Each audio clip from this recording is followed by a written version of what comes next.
I really appreciate the Indian medical community for this. Wonderful. They did wonders किए उन्होंने और मुझे बड़े फख्र है, खुशी होनी चाहिए कि आज अगर इंडिया ने इतना इन्वेस्ट किया है अपनी मेडिकल कम्युनिटी पे कि आज वो they reach to the conclusion कि भाई हमें एक वैक्सीन बना के दुनिया को देनी है और वो चाइना के मुकाबले में पूरे एशिया पैसिफिक में, इंडो पैसिफिक में वो अपना आप डाल रहे हैं। चाइना की तरफ से तोहफे के तौर पे 0.5 मिलियन वैक्सीन का तोहफा देना, इसका साइड रिएक्शन इफेक्ट्स हो सकते हैं और अपनी जिम्मेदारी पे लगाए, इसलिए गवर्नमेंट और गवर्नमेंट ऑफिशियल जो है वो सबसे आखिर में इसको लगवाएंगे। डॉक्टर साहब हेलो फ्रेंड्स, जय हिंद। हिंदुस्तान स्पेशल में आपका स्वागत। आपको पता है दोस्तों, भारत में बनी वैक्सीन की डिमांड दिन ब दिन बढ़ती जा रही है। आज की वीडियो में कमर चीमा ने यह बताया है कि कैसे भारत में बनी वैक्सीन पूरे विश्व के लिए एक मिसाल बन गई है। भारत में इस वैक्सीन को पूरे जोरों से लगाया जा रहा है। भारत करीब 100 से ज्यादा देशों को ये वैक्सीन सप्लाई कर रहा है। इसके विपरीत पाकिस्तान में जो चाइनीज वैक्सीन की 5 लाख डोजेस आई हैं, उस पर शंका होनी शुरू हो गई है और पाकिस्तान सरकार के मंत्री भी इसे लगवाने में हिचकिचा रहे हैं। वो पहले देख रहे हैं कि जनता पर इसके क्या साइड इफेक्ट्स आते हैं। आज की वीडियो में एंकर ने सीधे पाकिस्तान की स्वास्थ्य मंत्री से ये सवाल किया कि आपने ये वैक्सीन क्यों नहीं लगवाई, और स्वास्थ्य मंत्री ने इसे हंसकर टाल दिया। आज की वीडियो में पाकिस्तानी मीडिया ने भारत में बनी वैक्सीन पर और क्या कहा, तो चलिए दोस्तों आज की वीडियो की तरफ चलते हैं।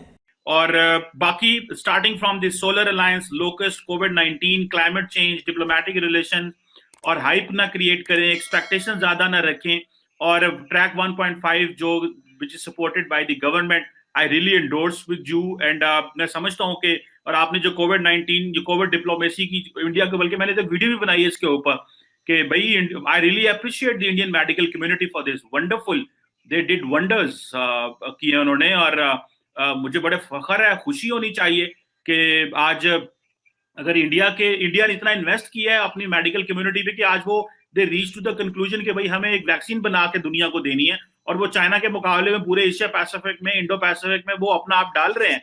So it's wonderful. Covid vaccine हमारा पूरा जेनेटिक कोड एक किस्म का है। कॉमन रिसर्च लें, अगर इंडिया वक्त दुनिया की 100 से ज्यादा कंट्रीज को अगर वैक्सीन दे सकता था तो पाकिस्तान को क्यों नहीं दे सकता? ठीक है, जब तक हमारे डिप्लोमेटिक रिलेशन नहीं रहेंगे तो आगे बात कैसे बढ़ सकती है। इसमें हम एक हाइप ना क्रिएट करें, कोई ऐसी एक्सपेक्टेशंस ना क्रिएट करें जो हम फुलफिल ना कर पाए, जैसे पास्ट में हुआ है। जो सपोर्ट हमारी गवर्नमेंट करे, क्योंकि जब तक गवर्नमेंट ओनरशिप इनिशिएटिव को नहीं लेगी, हम और आप जो मर्जी बात करें, ये तो हम दुबई में जाके, थाईलैंड में जाके अपना वहां पे पार्टी वार्टी करके आ जाते हैं, हम सोचते हैं बहुत बड़े थिंक टैंक। जब तक गवर्नमेंट उस चीज का ओनरशिप नहीं लेगी तब तक ये कोई मतलब नहीं। तो let that initiative also begin. और सबसे जरूरी बात है, ये जो ओल्ड ऑब्सेशंस हैं, ओल्ड एजम्पशंस हैं, जब तक हम अपने आप को इनसे डीकपल नहीं करते, इनसे अपने आप को आजाद नहीं करते, एक नई सोच को, एक आउट ऑफ बॉक्स थिंकिंग को आने नहीं देते, हम इस तरीके से पैसे करते रहेंगे और उसका नतीजा कुछ नहीं निकलने वाला। ये डिस्कशन, आपकी बात सही है कि हमें ज्यादा एक्सपेक्टेशंस भी नहीं करानी चाहिए और हाइप भी क्रिएट नहीं करनी चाहिए, लेकिन हमें इंगेज होना चाहिए और डिप्लोमेटिक रिलेशंस भी नॉर्मलाइज करने चाहिए और चीजों से जो है वो शुरू करना चाहिए। पाकिस्तान के हवाले से अगर बात करें तो पाकिस्तान जैसी मईशत और एक तरक्की पजीर मुल्क के हवाले से यहां वैक्सीन का इब्तदाई तौर पर आना, चाइना की तरफ से तोहफे के तौर पे 0.5 मिलियन वैक्सीन का तोहफा देना और इसके बाद जो फ्रंट लाइन वर्कर्स हैं उनको लगने का आगाज हो जाना एक खुश आइंद बात है। लेकिन एक तरफ हम बात करते हैं इसके ट्रायल्स की, कुछ वैक्सीन ऐसी भी हैं जिनके क्लिनिकल ट्रायल्स हो रहे हैं और पाकिस्तान में चल रहे हैं।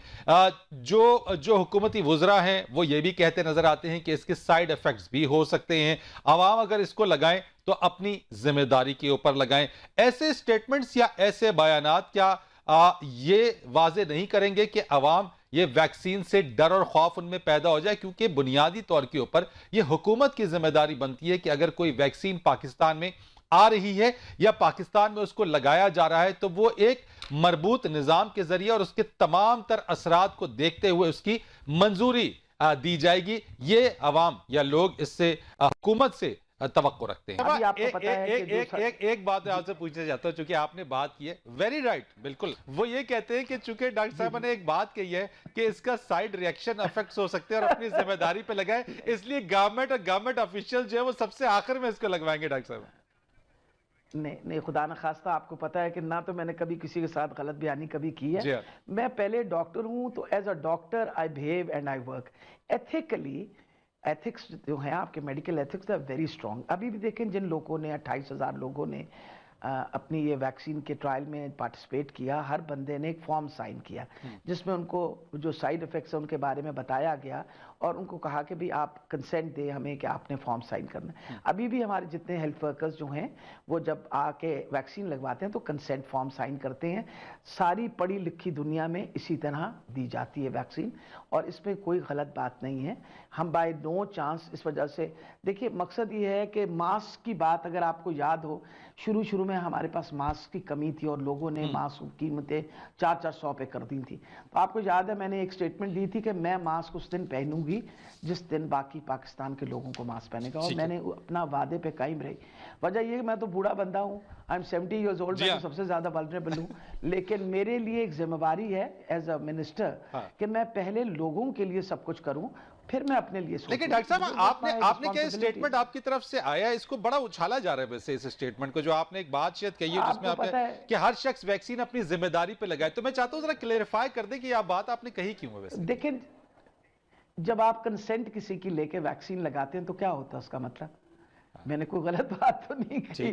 उस बात को आप जितना मर्जी मोड़ तोड़ ले, मैंने अभी आपको सारी बात समझाई कि भाई 28,000 लोगों ने वैक्सीन लगवाई तो एक फॉर्म साइन किया कि हम इजाजत दे रहे हैं अपने आप को वैक्सीन लगाने की। तो इसका मतलब है उनकी, so that's a consent। तो मैंने कोई ऐसी बात तो नहीं कि उसको आप जितना मर्जी मोड़ तोड़ ले वो कर ले, बस वजह ये कोई और बात नहीं मिलती तो यही बात मिल जाती है। बस ये क्लेरिफाई आपसे करनी, ये आपसे क्लेरिफाई करनी थी, आपने इसको क्लेरिफाई कर दिया। बिल्कुल। मैं एक बात और पूछना चाहता हूं डॉक्टर साहब, वैक्सीनेशन आ गई है, बताइए क्या हम ये समझें कि एक बार जिसको वैक्सीन लग गई है वो मास्क उतार के घूमने फिरने का लाइसेंस उसको मिल गया, या वैक्सीन लगने के बाद भी हमें मास्क लगाना पड़ेगा?